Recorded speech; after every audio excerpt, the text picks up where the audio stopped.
Bueno, mis hermanos, es un tremendo gozo poder estar aquí hoy. He tenido la oportunidad de estar varias veces predicando en el retiro que se hace en Jarabacoa y como decía José, ciertamente le falta su encanto el estar aquí en Santo Domingo, pero nosotros tenemos lo más importante, sea aquí en Jarabacoa, donde sea, y es que vamos a poder exponernos a la palabra de Dios. Y nada es más importante que eso. Ahora, solo quería dar un aviso antes de ir a nuestro texto. Lo pueden ir viendo. Primera de Pedro, capítulo 3, es el pasaje que vamos a estar exponiendo en esta tarde, en esta noche. Y es el hecho de que yo no soy uno de los organizadores. Así que una foto conmigo vale cero. Nada. Nada. Así que ya lo saben. Busquen a José, a Maciel, a Damaria, a Federico, los dos Federico. Landeta, Stephanie, tómense foto con ellos. La mía no vale nada.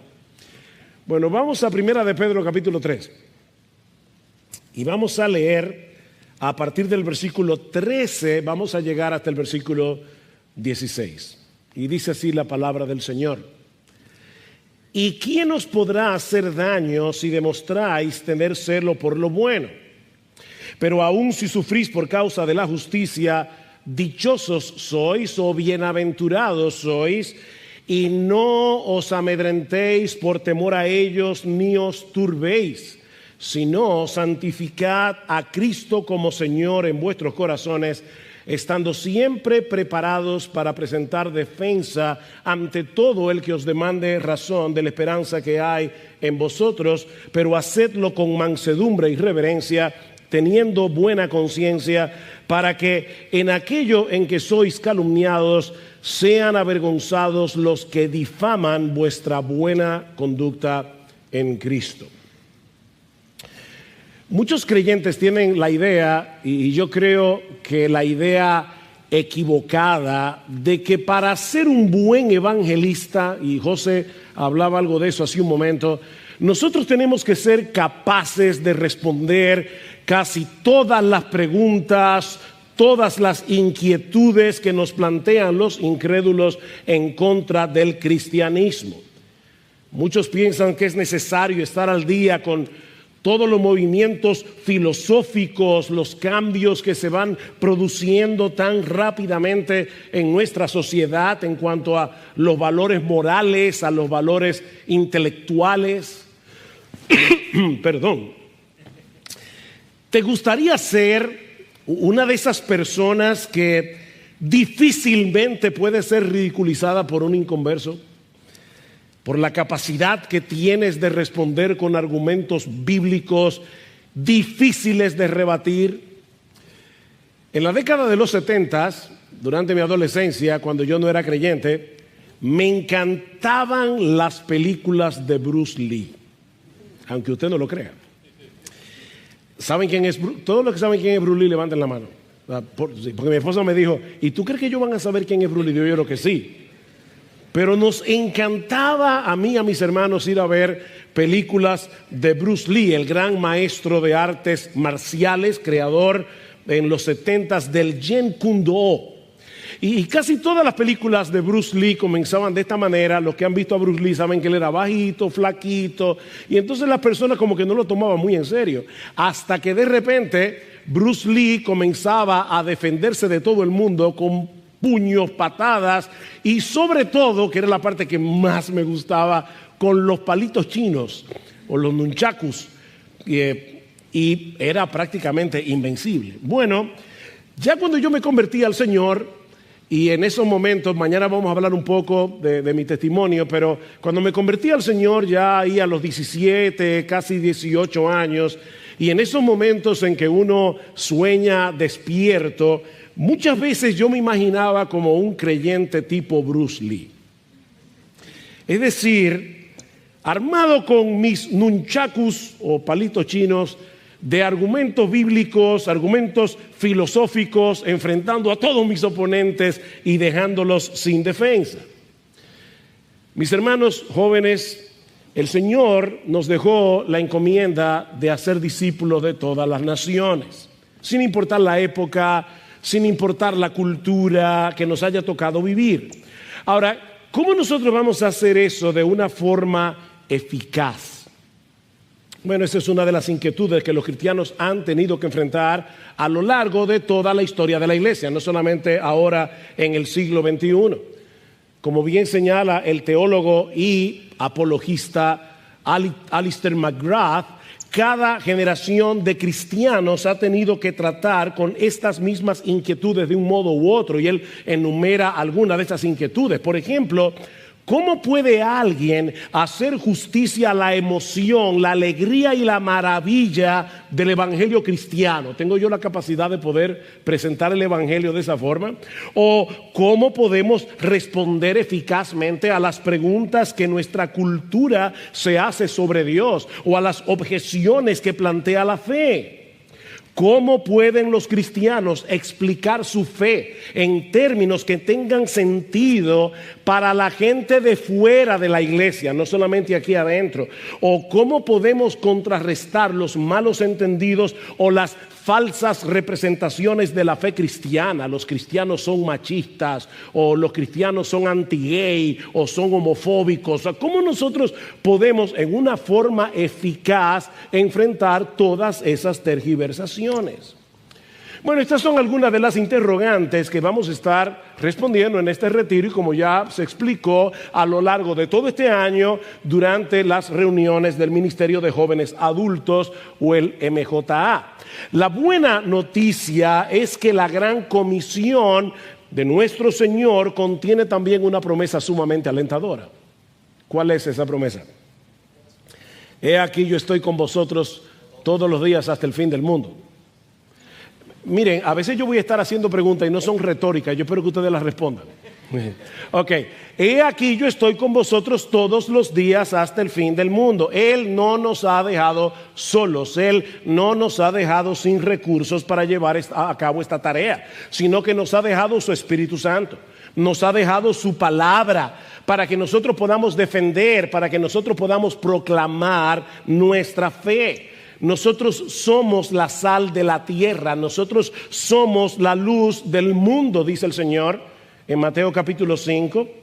Los cristianos estamos en el mundo para beneficio del mundo, para salar y alumbrar a un mundo que se corrompe, a un mundo que está en tinieblas.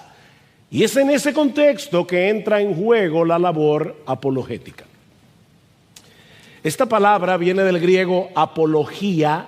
Lamentablemente para muchas personas apología es pedir disculpas. No estamos hablando de pedir disculpas.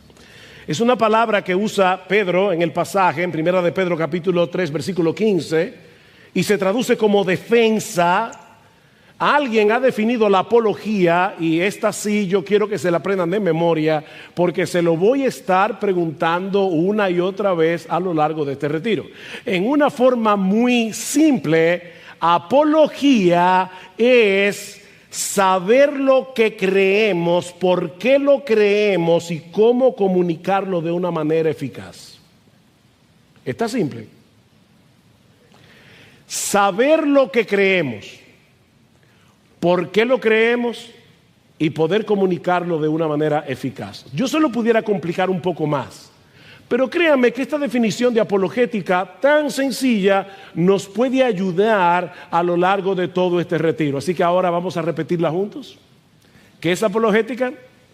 Saber lo que creemos, por qué lo creemos y cómo comunicarlo de una manera eficaz. Y como yo espero demostrar en este día, en esta noche de hoy, que es la base de lo que estaremos viendo en todo este retiro, la verdadera apologética es una labor de amor y compasión más relacionada con el carácter y una verdadera pasión por el evangelio de Cristo que con una buena argumentación. Yo voy a repetir eso otra vez, porque yo quiero quitarles esa percepción equivocada, esa idea preconcebida de lo que es la apologética. La apologética tiene más que ver con el amor, la compasión, con el carácter, con ser una persona apasionada con el Evangelio de Jesucristo, más que, yo no estoy diciendo que no tiene argumentación, es una comparación, más que poder traer una poderosa, imposible de rebatir argumentación. De manera que el objetivo de la apologética, como bien señala otra vez Alistair McGrath, no es antagonizar, no es humillar a los que están fuera de la iglesia. Así que botan los palitos chinos. No es eso. Es ayudarles a abrir los ojos a la realidad, fiabilidad o confiabilidad y relevancia de la fe cristiana. Eso es lo que nosotros estamos llamados a hacer. Vivimos en un mundo que malinterpreta, que tergiversa nuestras creencias y que muchas veces reacciona con hostilidad al cristianismo y a los cristianos. Eso es una realidad.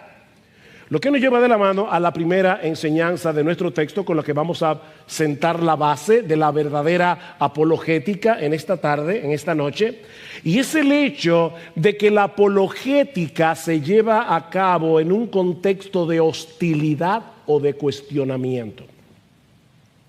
La apologética se lleva a cabo en un contexto de hostilidad o de cuestionamiento. Versículo 13. ¿Y quién os podrá hacer daño si demostráis tener celo por lo bueno? Esta pregunta está conectada con la exhortación de los versículos 8 y 9. Vean un poco más atrás. En conclusión, sed todos de un mismo sentir, compasivos, fraternales, misericordiosos, de espíritu humilde, no devolviendo mal por mal o insulto por insulto, sino más bien bendiciendo, porque fuisteis llamados con el propósito de heredar bendición. Y es en ese contexto que Pedro hace la pregunta: ¿quién os podrá hacer daño si ustedes están demostrando tener celo por lo bueno? ¿No sería lógico suponer que si una persona está dedicada de todo corazón a hacerle bien a otras personas, él va a ser bien tratado? Eso es lo que Pedro está implicando aquí. Noten que Pedro no está pensando en ese tipo de persona que profesa ser cristiano, pero es un intratable. No, por eso una niña oraba y decía: ay Señor, haz que los malos se vuelvan buenos y que los buenos se vuelvan amables. Porque de verdad hay personas que son cristianos, pero de verdad son intratables, son insufribles. Pedro no está pensando en ese tipo de individuo. Lo que Pedro se está preguntando en este pasaje es si debemos esperar que una persona se vuelva contra un cristiano y le haga mal de algún tipo, cuando ese hermano o esa hermana está procurando activamente hacerle bien. Y la respuesta es muy obvia: por supuesto que no. De hecho, en muchas ocasiones ha ocurrido que el buen comportamiento de un cristiano aplaca la hostilidad de alguien que está en contra de la fe cristiana. Pablo dice en Romanos capítulo 12, versículo 21, vence con el bien el mal. Se puede vencer el bien con el mal. Podemos hacer eso. Pero vivimos en un mundo tan distorsionado, tan extraviado por causa del pecado, que muchas veces los cristianos sufren, no solo a pesar de hacer el bien, sino precisamente porque hacen el bien. De hecho, a veces los cristianos sufren de las mismas personas que se benefician del bien que ellos hacen. Increíblemente.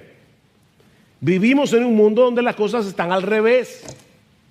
Hacer el bien, jóvenes, no es una garantía de protección contra el mal. Más adelante Pedro señala el hecho de que los incrédulos pueden llegar a molestarse cuando ven que un cristiano no quiere participar con ellos de actividades pecaminosas. Vean el capítulo 4, versículo 3. Porque el tiempo ya pasado os es suficiente para haber hecho lo que agrada a los gentiles, habiendo andado en sensualidad, lujuria, borracheras, orgías, embriagueces y abominables idolatrías. Y en todo esto se sorprende de que no corráis con ellos en el mismo desenfreno de disolución y os ultrajan. Ustedes van a ser maltratados sencillamente porque no siguen la corriente de este mundo. Los creyentes que recibieron esta carta originalmente estaban sufriendo por causa de su fe. Lean el capítulo 2, ahí se habla de creyentes que estaban sufriendo de manos del gobierno. Ahí se habla de siervos que estaban sufriendo por amos que eran difíciles de soportar. En el capítulo 3 se habla de esposas cristianas que estaban sufriendo por causa de sus maridos inconversos. Ese es el contexto de estar preparados para presentar defensa de nuestra fe. Vivimos en un mundo que funciona al revés, donde a lo bueno se le llama malo y a lo malo se le llama bueno. Donde los cristianos vamos a tener que nadar en contra de la corriente si queremos ser coherentes con nuestra fe. Yo entré a la universidad con apenas 3 meses de ser creyente. Estaba nuevecito. Y vergonzosamente, no me estoy gloriando en esto para nada, pero yo hice mucha trampa a través de todo mi bachillerato. Y yo le prometí al Señor, nunca me voy a fijar, nunca voy a sacar un chivo, perdón con los colombianos que van a pensar que va a sacar un chivo, no, eso es, ¿cómo definimos un chivo?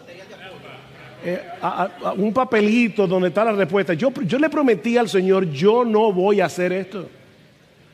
Eso es bueno, ¿verdad? O sea, yo quiero ser honesto y debo decirte, ¿verdad?, que por la gracia y la misericordia del Señor, yo cumplí mi promesa durante todo el tiempo que estuve en la universidad. Nunca me fijé, nunca saqué un chivo, pero eso no me trajo alabanzas de mis compañeros. Me acuerdo una vez haciendo un examen, yo no me acuerdo ni de qué, y alguien me estaba punchando con un lápiz. ¿Te sabe la 3? Y yo, sí. ¿Cuál es? No te la voy a decir. Trágatela, me dijo.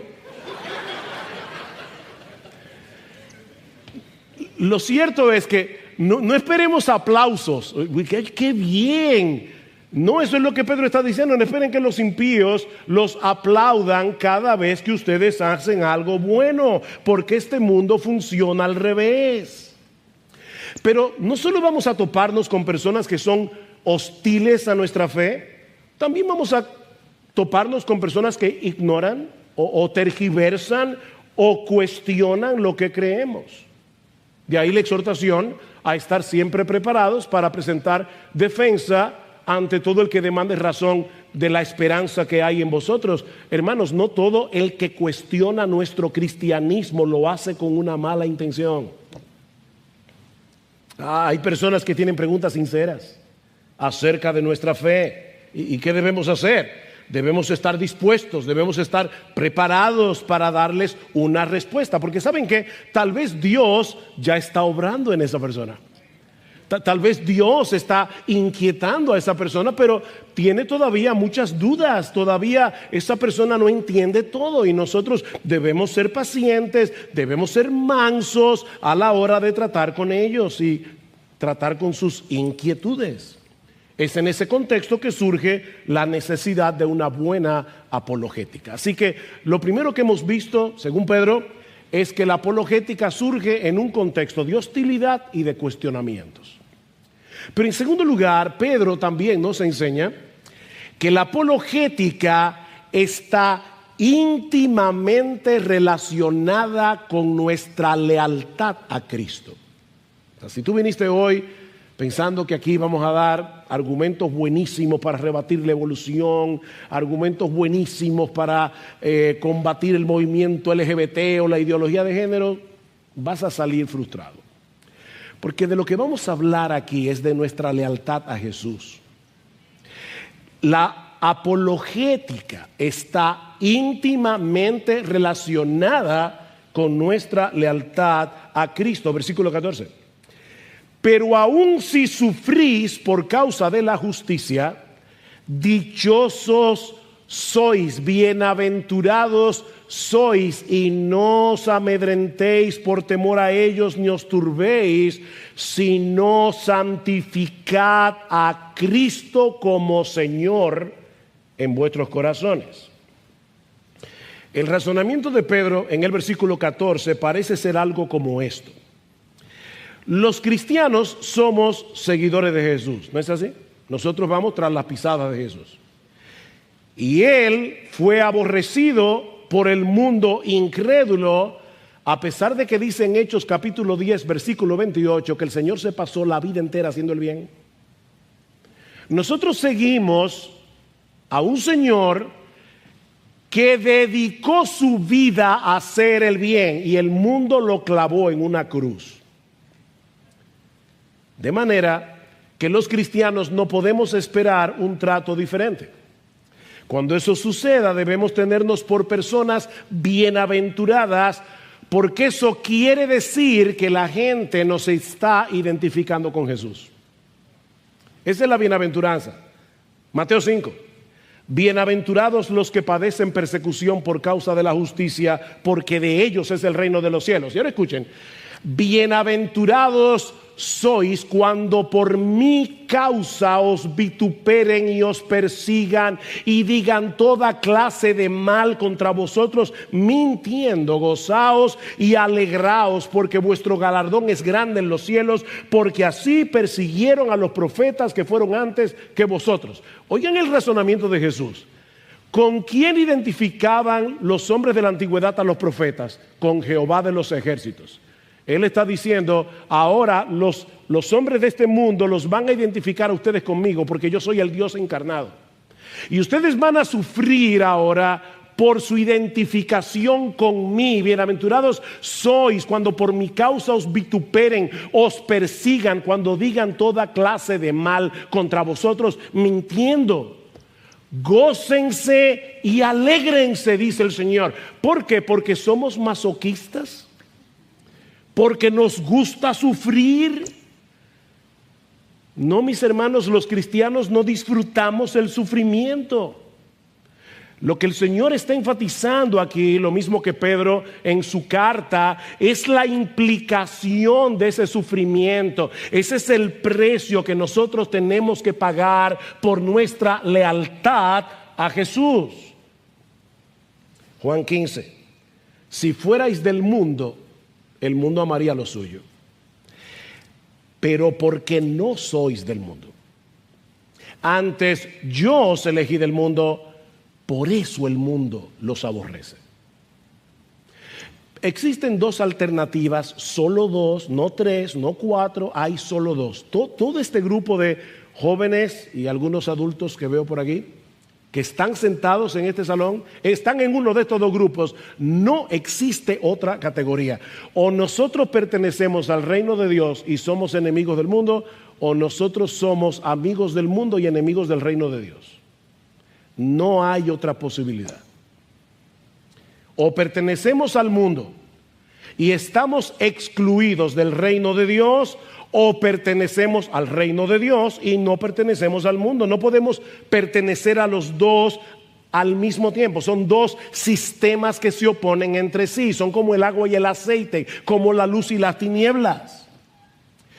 Ahora, esto de primera impresión parece un problema. Vamos a tener dificultades en este mundo caído, pero realmente es una oportunidad siempre que mantengamos nuestra lealtad a Jesús a toda costa. Vean otra vez la mitad del versículo 14. Y no os amedrentéis cuando estén sufriendo por su identificación con Jesús. No os amedrentéis por temor a ellos, ni os turbéis. Literalmente el texto dice, no le teman a su temor y no se agiten. No le teman a su temor, no le teman a su intimidación. Y es interesante que Pedro está citando aquí un pasaje que se encuentra en el capítulo 8 de Isaías. Resulta que en los días del rey Acaz, en los días que vivió Isaías, Asiria amenazó al reino de Judá, al reino del sur, en Israel.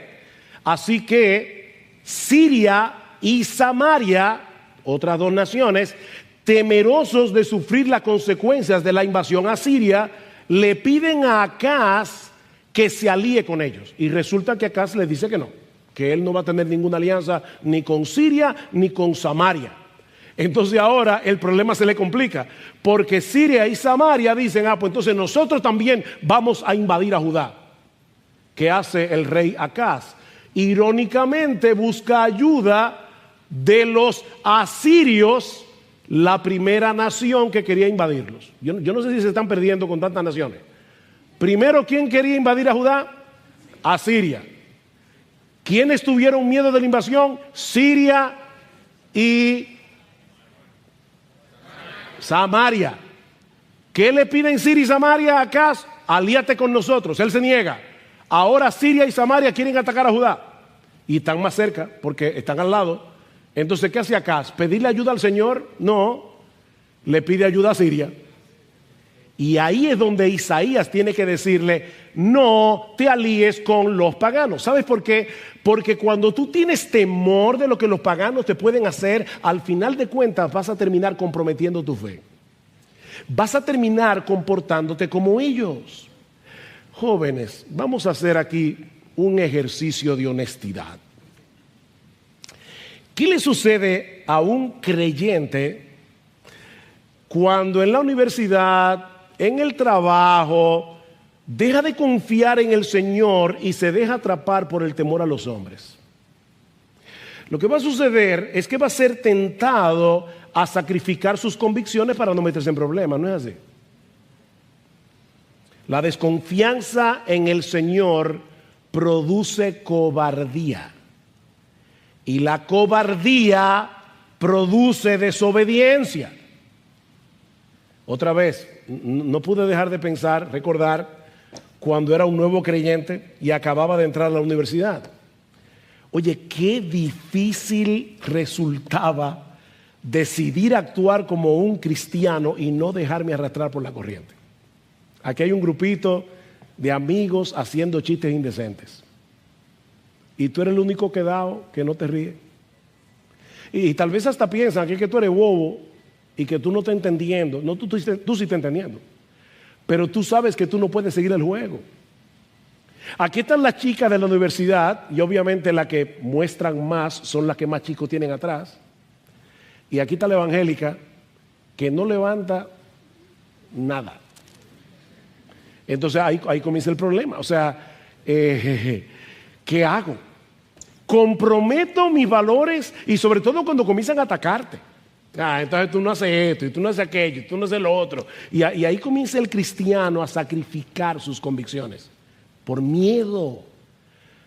El temor produce cobardía, la cobardía produce desobediencia. De ahí la exhortación de Pedro en nuestro texto. No le teman a su temor.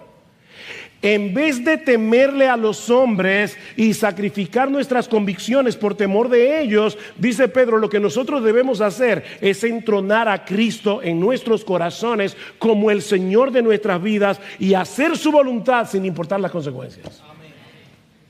Eso es lo que tenemos que hacer. Ahora, por supuesto, jóvenes, santificar a Cristo en nuestros corazones no es hacerlo más santo. Nadie puede hacer a Cristo más santo de lo que Él es. Es reconocer su autoridad absoluta sobre nuestras vidas y tomar la determinación de reverenciarle a Él, de obedecerle a Él como nuestro único amo, como nuestro único dueño, como nuestro único Señor. Él es el Señor y yo no tengo otro Señor. Yo me voy a reír de lo que Él quiere que yo me ría. Yo voy a visitar los lugares que Él quiere que yo visite. Yo me voy a vestir como Él quiere que yo me vista. Es santificar a Cristo como Señor. Él es mi dueño. Eso tiene que estar muy claro para todo el que me vea. Eso es lo que Pedro está diciendo. Y no olviden, en un contexto de hostilidad, donde el problema no era que no te iban a invitar el fin de semana, sino que te podían cortar la cabeza. Y Pedro está diciendo, aún a pesar de eso, no te dejes amedrentar por el temor. Santifica al Señor en tu corazón. Eso producirá inevitablemente un estilo de vida tan distinto al de los demás que hará que muchos se cuestionen por qué tú vives así. Porque miren, jóvenes, No todo el mundo tiene el coraje de ser diferente. Y no se me ofendan, sobre todo los adolescentes, si hay algún adolescente aquí, pero es increíble cómo los adolescentes, por querer parecer distintos, se parecen todos. Eso es increíble. Yo me acuerdo, en mi época, yo me convertí cuando se estrenó la película Fiebre del Sábado en la Noche. Y por eso nunca la vi, porque estaba ya convertido cuando la película salió estrenada.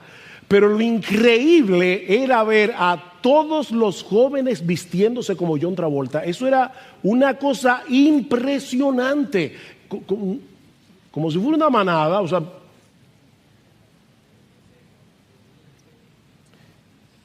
no todo el mundo tiene el coraje de ser diferente. Es en ese contexto que Pedro les dice, versículo 15, estando siempre preparados para presentar defensa ante todo el que os demande razón de la esperanza que hay en vosotros.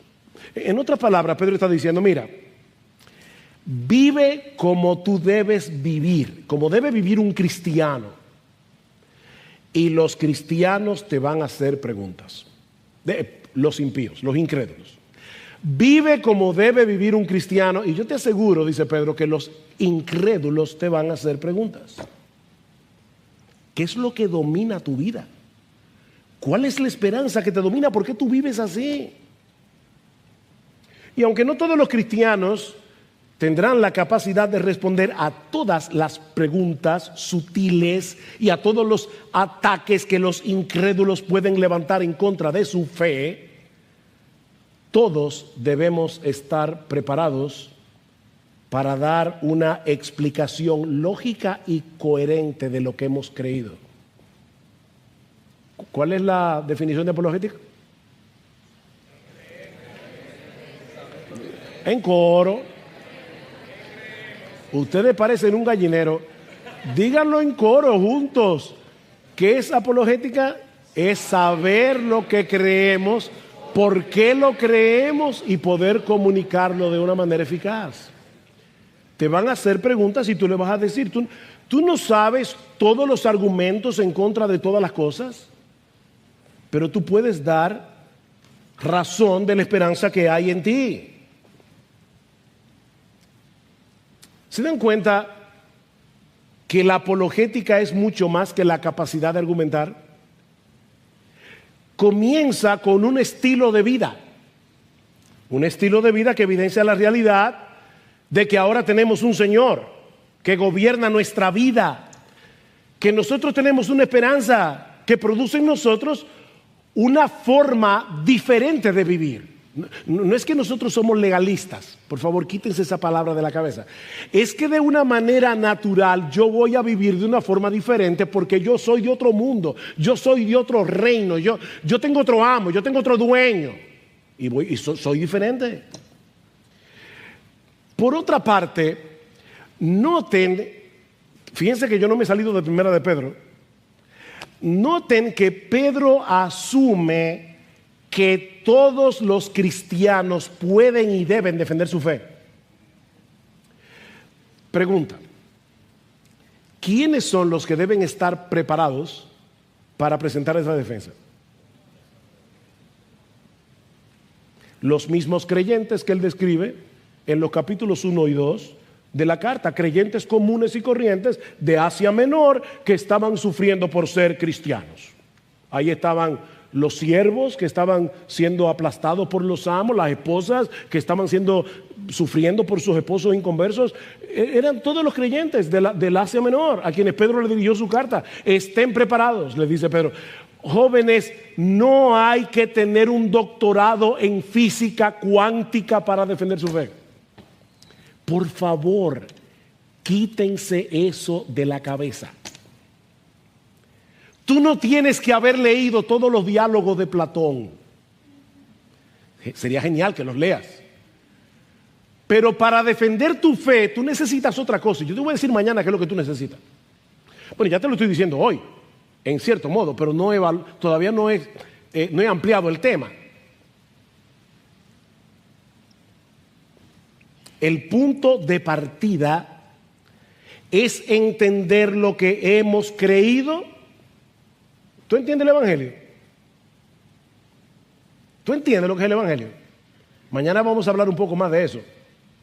Pero el Evangelio tiene muchísimas cosas y cuando tú tratas con un inconverso, eso lo vamos a ver mañana, tú tienes que saber qué cosa enfatizar del Evangelio conforme a la necesidad de tu oyente. Por ejemplo, hay personas que se creen muy buenas, entonces tú vas a tener que enfatizar el aspecto del pecado. Pero hay personas que se creen tan malas. Yo recuerdo cuando yo me convertí, le estaba predicando a una compañera en la facultad de arquitectura y ella me decía, es que no puede ser, a mí Dios no me puede perdonar. Entonces yo tengo que enfatizar el amor perdonador de Dios en Cristo. Es el mismo Evangelio, pero yo no siempre lo voy a presentar de la misma manera. Pero es saber lo que tú crees, saber lo que tú crees. Entiende el Evangelio, trágate este libro, apréndete de memoria Romanos 1, 2 y 3, entiende Efesios 2, 1 al 10, aprende lo que es el Evangelio. Es saber lo que hemos creído, ese es el punto de partida, pero no te quedes ahí. No solamente es entender lo que hemos creído, es amar a tu Señor. Es amar a tu Señor, es deleitarte en tu Señor, es admirar a Jesús. Porque mira, es muy difícil que a ti te guste mucho algo y que no lo quieras compartir. Es muy difícil que algo sea extraordinario, emocionante, deleitoso para ti y que tú no lo quieras compartir. Eso no se puede. Dios no nos creó así. Ama a tu Señor, deleítate en tu Señor y vas a desear que otros lo conozcan. Debes saber lo que crees, por qué lo crees y compartirlo adecuadamente con otros. ¿Tú entiendes la enseñanza del capítulo 1 de Pedro cuando dice, bendito sea, versículo 3, el Dios y Padre de nuestro Señor Jesucristo, quien según su gran misericordia nos ha hecho nacer de nuevo a una esperanza viva mediante la resurrección de Jesucristo de entre los muertos? ¿Tú entiendes la esperanza que nosotros tenemos en Cristo? Fíjate que yo no estoy hablando de Platón, no estoy hablando de Aristóteles, no estoy hablando de René Descartes, para decirlo de una manera que suene bonito. Estoy hablando de lo que dice la Biblia. ¿Qué dice Pedro? Que el Señor Jesucristo, mediante la resurrección, nos dio una herencia incorruptible e inmaculada y que no se marchitará, reservada en los cielos para nosotros. ¿Tú entiendes la esperanza que tú tienes en Cristo? ¿Tú entiendes lo que Jesús hizo para salvarte?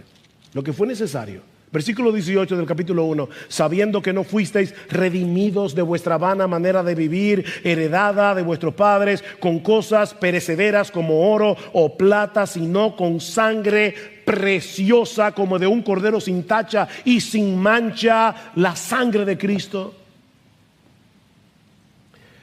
¿Tú recuerdas la condición en que tú te encontrabas cuando Cristo te llamó? ¿Y cuál era el rumbo que estaba cogiendo tu vida? ¿Tú te acuerdas? O lo que implica el hecho de que Él vino a darnos vida y vida en abundancia. ¡Wow! Él vino a darnos vida y vida en abundancia. ¿Todavía a ti te maravilla el hecho de que todos nuestros pecados fueron perdonados? Todos tus pecados. O sea, Dios te ve en Cristo como si tú nunca hubieras roto un plato. ¿Te maravilla eso? El hecho de que ahora nosotros disfrutamos el don de la vida eterna. Ah, sí, me encanta eso, porque una vida que no se acaba nunca. No. Eso no es la vida eterna. Y esta es la vida eterna, que te conozcan a ti, el único Dios verdadero, y a Jesucristo a quien has enviado. La vida eterna se define en la Escritura en términos de una relación, no de tiempo. Es el hecho de conocer a Dios en Cristo, es tener relación con Dios, el Padre en Cristo, por medio de su Hijo. Para los incrédulos debe ser muy evidente que nosotros tenemos un gran Salvador y que tenemos una poderosa esperanza. Una esperanza que nos permite vencer todos los obstáculos. una esperanza que nos mueve a vivir como cristianos en medio de un mundo que es antagónico a todas nuestras convicciones. Yo me acuerdo cuando esta iglesia tenía escuela dominical por la mañana, culto por la mañana y culto por la tarde. Oye, pero ¿cómo puede ser que ustedes vayan a la iglesia mañana y noche? Y uno decía, y tú te tiras 50 episodios de Netflix en una semana. Pero fíjense, eso no es un problema. Ir a la iglesia los domingos, sí lo es. ¿Toda la semana? Sí, toda la semana. ¿Ven cómo el mundo razona las cosas? Vive como cristiano en medio de un mundo que es antagónico a nuestras convicciones. ¿Y sabe lo que eso va a pasar? Que eso provocará cuestionamientos. Eso provocará que te pregunten sobre tu fe. Y nos brindará muchas oportunidades apologéticas. Por eso yo les decía hace un momento que si bien es cierto que es un problema sufrir por la fe, a nadie le gusta sufrir, eso es también una oportunidad. Es lo que Pedro está diciendo aquí. Dios te está dando una oportunidad para ser apologética. Pero Pedro nos enseña algo más en nuestro texto, y ya con esto no estoy aterrizando el avión, estoy diciendo que es mi último punto. Sí, es que, bueno, ustedes saben, cuando un predicador dice, hey, por último, la gente como que se relaja. No, espérate, yo no dije que iba a terminar. Ok. La tercera enseñanza que nosotros podemos traer en nuestro texto es que la verdadera apologética es valiente y amable a la vez. La verdadera apologética es valiente y es amable a la vez. O sea, Pedro está diciendo, en vez de amedrentarnos, en vez de llenarnos de miedo, debemos tener el coraje, la valentía de defender nuestra fe, dar una respuesta adecuada, pero debemos hacerlo de una forma adecuada. Versículo 15. Si no, santificad a Cristo como Señor en vuestros corazones, estando siempre preparados para presentar defensa ante todo el que os demande razón de la esperanza que hay en vosotros, pero hacedlo con mansedumbre y con reverencia. La palabra mansedumbre no significa debilidad, significa gentileza. Gentileza. El argumento más poderoso a favor de nuestra fe puede sufrir, puede ser considerablemente dañado si lo presentamos en una forma agresiva, arrogante y poco gentil. Tú puedes tener el mejor argumento del mundo, pero si el otro te percibe como un arrogante, ya no te va a escuchar. Y esa es una tentación que los creyentes debemos resistir todo el tiempo cuando nos vemos en la necesidad de defender nuestra fe. Yo no sé si a ustedes les pasa eso, pero una vez está hablando con alguien en converso y nosotros lo vemos tan claro que nos impacientamos porque el otro no lo ve. Y más sabiendo que él está poniendo en juego su alma inmortal con argumentos tan débiles. Pero recuerda que nosotros también fuimos rebeldes al Evangelio. ¿Tú no te acuerdas ya? ¿O tú saliste cristianito cuando naciste? Nosotros también éramos rebeldes al Evangelio en otro tiempo. Y Dios nos atrajo con cuerdas de amor. Jóvenes, nosotros tenemos que pedirle al Señor que nos dé palabras, que nos dé los argumentos adecuados para exponer el Evangelio. Mi esposa me recordaba, yo no me acordaba de eso, cuando estábamos en la universidad, como éramos un grupo que fue creciendo poco a poco, nosotros veíamos a uno de los nuestros predicándole a alguien y nosotros estábamos ahí, Señor, ayúdalo, dale palabras. Nosotros tenemos que depender del Señor en oración y orábamos unos por otros porque estábamos todos atentos en la universidad a ver quién le estaba predicando a quién. Tenemos que orar, pero pidámosle también que nos dé un espíritu de mansedumbre. O sea, no solo palabras, no solo argumentos, no solo respuestas.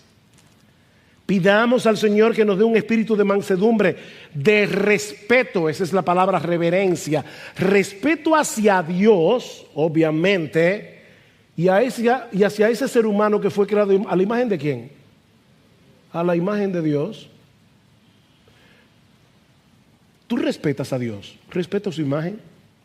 Y aunque en el inconverso la imagen de Dios está distorsionada, sigue ahí. Sigue ahí. Hablando acerca de la lengua, ¿qué dice Santiago? Dice que muchas veces nos sucede que con ella bendecimos al Dios y Padre y con ella maldecimos a los hombres que están hechos a la semejanza de Dios. De una misma boca proceden bendición y maldición. Hermanos míos, eso no debe ser así. Eso no debe ser así. Me van a excusar, los miembros de IBCJ saben que yo no suelo poner muchos ejemplos personales, pero es difícil hablar de un tema como este y no hacerlo. Yo estoy recién convertido, entro a la Facultad de Arquitectura y tenía un profesor que era muy duro contra el Evangelio. El asunto es, y el ejemplo que voy a poner no lo pongo para gloriarme en ello porque no me deja bien parado y no le recomiendo a nadie que haga lo que yo le voy a decir ahora. El profesor dice, bueno, yo quiero que ustedes busquen un papel de periódico y diseñen un objeto y lo tracen su desarrollo a través de la historia. Y créame, nosotros todos lo pensábamos en función del Evangelio. Así que mi primer pensamiento fue, ¿qué yo puedo escoger? ¿Qué objeto que me permita meter el Evangelio de alguna forma? Yo pensé, la ropa. La ropa, ¿por qué surge la ropa? Por causa del pecado. Así que yo hice una proyección de cómo la ropa fue cambiando con el tiempo, pero yo comencé con Adán y Eva. Así que yo no pude literalmente pasar la clase entera de la primera gráfica. Porque me estaban preguntando, ¿y tú crees en Adán y Eva? Digo, sí, yo creo que la Biblia es la palabra de Dios y la Biblia dice que los primeros padres de la humanidad se llamaban Adán y Eva. Entonces ahí el profesor me miró con esa cara que ya usted se puede imaginar y me preguntó así en ese tono, ¿y qué tú me dirías a mí si yo te digo que yo no creo en Dios? Y yo le respondí, no me extrañaría porque la Biblia dice que dice el necio en su corazón que no hay Dios. Y como ustedes se pueden imaginar, el profesor me dijo, esta materia tú no me la pasas. La pasé en C. Pero ¿saben qué? ¿Qué fue lo que yo hice ahí? Saqué mis palitos chinos y violenté las escrituras. Eso puede parecer chistoso y puede parecer hasta valiente. Eso es una vergüenza. Yo nunca debí haber hecho eso. Eso es exactamente lo opuesto a lo que dice Pedro. Con mansedumbre, con respeto.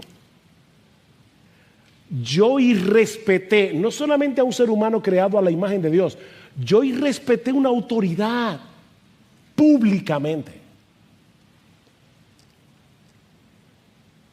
Dice Alistair McGrath, no debe haber un desajuste o contradicción entre el mensaje que se proclama y el tono de la proclamación del mensajero. Debemos ser afables, generosos y amables. Si el Evangelio va a causar dificultades, que la va a causar, pero si el Evangelio va a causar dificultades, debe ser por la naturaleza y el contenido del Evangelio, no por la forma en que lo proclamamos. En otras palabras, otra vez, deshazte de una vez por todas de tus palitos chinos. Y en dependencia del Espíritu Santo, sigue creciendo a la imagen de tu Salvador. Porque tu carácter es imprescindible en tu labor apologética. Tu carácter no está divorciado de tu labor apologética. Por eso Pedro sigue diciendo, teniendo buena conciencia. Versículo 16. Para que en aquello en que sois calumniados, sean avergonzados los que difaman vuestra buena conducta en Cristo. ¿Qué es lo que hace poderoso el argumento? Tu carácter, tu carácter. La conciencia es ese mecanismo, ¿verdad?, que Dios ha puesto en el corazón de todo hombre y que pasa juicio a cada una de nuestras acciones. Vivir con una buena conciencia no es lo mismo que vivir sin pecado, porque aquí nadie vive sin pecado. No es lo mismo que ser perfecto, pero es vivir en integridad. Eso es una buena conciencia.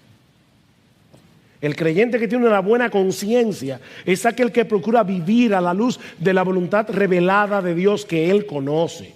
¿Y saben lo que hace ese creyente cuando falla? Él pide perdón, él se arrepiente delante de Dios, y si le faltó a alguien también le pide perdón. Es una persona que vive en integridad. ¿Y cuál será el resultado de esa conducta ante los incrédulos? Dice Pedro que probablemente muchos sean avergonzados cuando la falsedad de sus acusaciones sean evidenciadas por la buena conducta de ese cristiano, y hasta es posible que algunos de ellos vengan humillados a los pies de Cristo en arrepentimiento y fe. Es posible que eso pase. Capítulo 2, versículo 12. Miren lo que dice Pedro: mantened entre los gentiles una conducta irreprochable, a fin de que en aquello que os calumnian como malhechores, ellos por razón de vuestras buenas obras, al considerarlas,